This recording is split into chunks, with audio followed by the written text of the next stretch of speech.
Have you ever judged someone by the way they looked, only to be proven completely wrong? Stay with me, because today's story will shake your faith in appearances and remind you that true worth often hides beneath rags. Make sure to subscribe for more stories that reveal the power of humanity, humility, and justice. It was a cold November morning in Birmingham when a man named Tom Weaver trudged down the wet pavement, his old boots squelching with every step. His clothes were frayed, his beard long and tangled. People crossed the street to avoid him. But Tom didn't care. He was on a mission. He stopped in front of the Mercedes-Benz commercial showroom, the glass sparkling under the gray sky. Inside, men in tailored suits laughed, their wrists gleaming with watches worth more than Tom's entire wardrobe. Tom hesitated. He knew how people saw him, just another homeless drifter. But that didn't matter. He pushed open the heavy door, and the warmth of the air conditioning hit his face.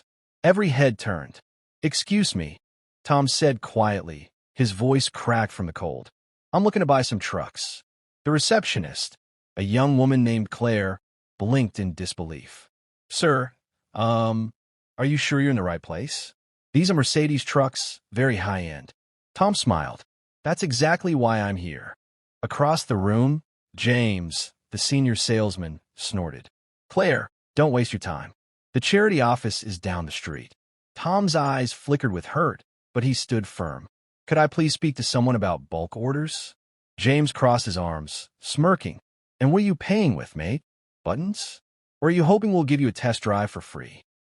The laughter that followed echoed across the showroom like a cruel chorus. But then something unexpected happened. Mr. Patel, the showroom manager, walked out of his glass office. Unlike his staff, he didn't laugh. He looked Tom up and down, then nodded politely. "Let's hear him out," Mr. Patel said calmly. "Sir, how many trucks did you say you needed?" Tom straightened up. 5. The Actros model. Diesel. With reinforced chassis and custom trailers if possible. Silence. Even James stopped smirking.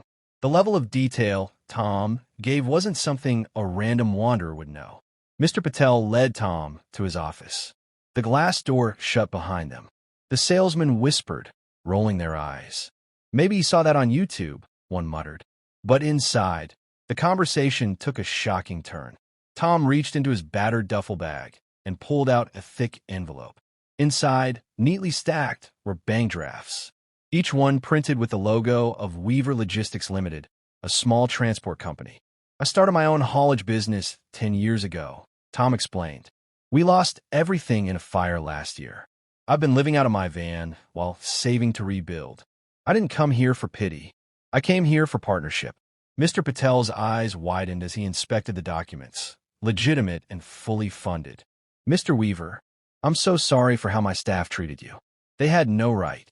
Tom waved him off. They only saw what they wanted to see.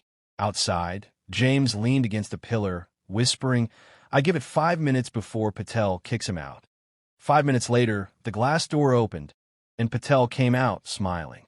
"James, fetch me the order forms for 5 Actros 2,548s. Mr. Weaver will be making a full, upfront payment." The color drained from James's face. "Wait, he's serious?" Tom turned to him. "I told you I was." The room went silent again, but this time with respect. As James fumbled with the paperwork, Tom leaned on the counter. "Next time," he said gently, "try speaking to people before you judge them. You never know who's walking through your door." A few hours later, Tom's payment cleared. Mr. Patel personally handed him the keys and arranged for the trucks to be customized with his company's new logo. Before leaving, Tom looked around at the showroom one last time. "I lost everything once," he said softly, "but I learned the world doesn't change when you get rich. It changes when you stay kind." As he stepped outside into the drizzle, Claire ran after him. "Sir, Mr. Weaver, I just wanted to say, I'm sorry for how he acted." Tom smiled. "Don't be. You've got a good heart. Just don't let others harden it." She nodded, tears glistening in her eyes.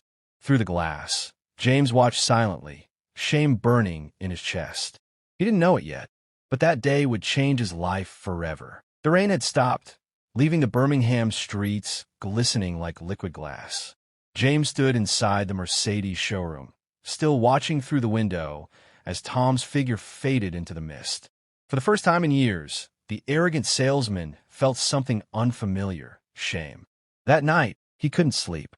His mind replayed the scene again and again. The laughter, the sneers, and then the look on Tom's face when he'd been proven right.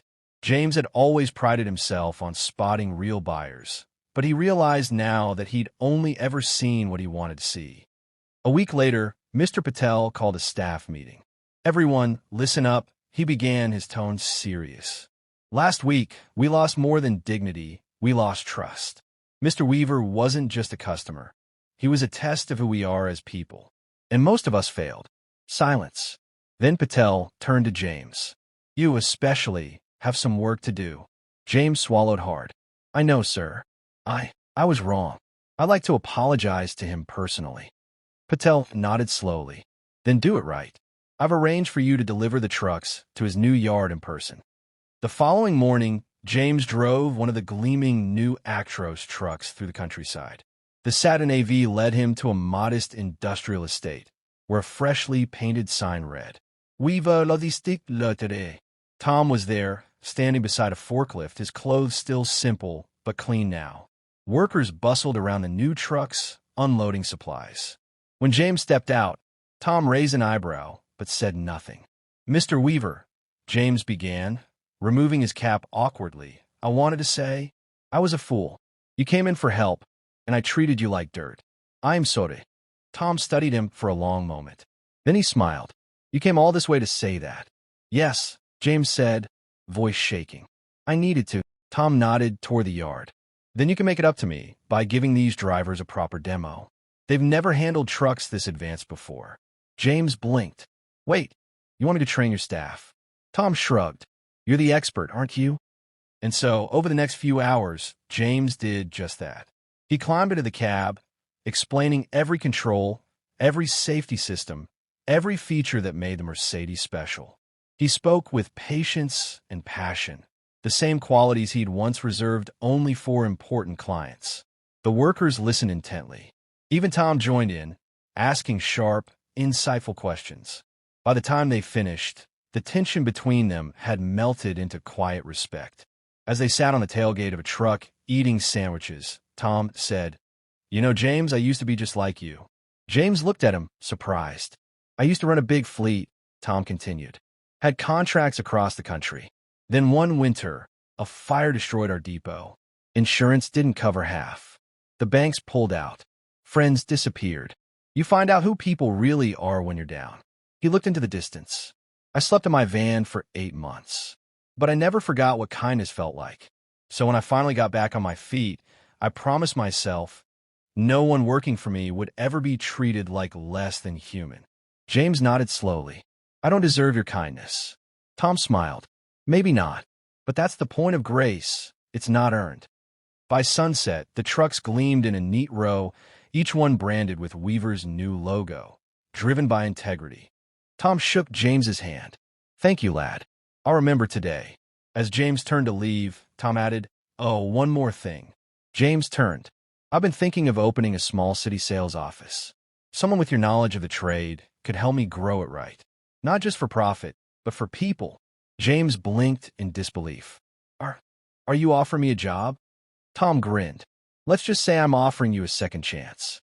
For the first time in years, James felt his throat tighten. "I'd be honored." 6 months later, Weaver Logistics had doubled its contracts. Their reputation for fair wages and honest work attracted drivers from across the Midlands. The new Birmingham office buzzed with activity, and at the front desk sat James, now wearing a crisp shirt and a smile that came from the heart. Whenever clients walked in, whether in suits or work boots, he greeted each one the same, with respect. Sometimes, he'd see a rough-looking man wander in asking about transport jobs. His staff would glance nervously, but James would wave them off. "Bring him in," he'd say. "Everyone deserves to be heard." And when they asked him why he cared so much, James would just smile. "Because once, someone taught me a lesson I'll never forget." A few months later, Mercedes-Benz invited Tom and James to an industry awards dinner. Tom received a plaque for outstanding customer partnership, and when he went up to the stage, He said something that silenced the entire hall. "I'm grateful for this award," he began, "but I want to tell you what it really means. A while ago, I walked into a showroom in rags.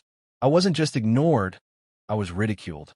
But the man who laughed at me that day is now standing beside me as my business partner. And that's the real success story. Not the trucks, not the money, but the change of heart that came with it." The crowd rose in applause.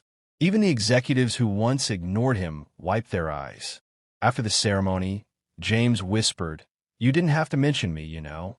Tom chuckled. "I did. Because the world doesn't change when we buy trucks, James. It changes when we learn to see people differently."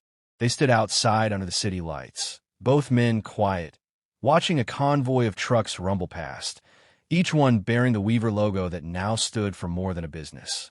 It stood for redemption. Em outro, 9, 40, 10, 2.00. And so, the man once mocked for his rags became the teacher who turned arrogance into humility. Next time you meet someone who looks less than you, remember, their story might be the one that saves yours. If you believe kindness has power, hit subscribe, share this story, and leave a comment. Backhand index pointing right. Have you ever misjudged someone who later surprised you?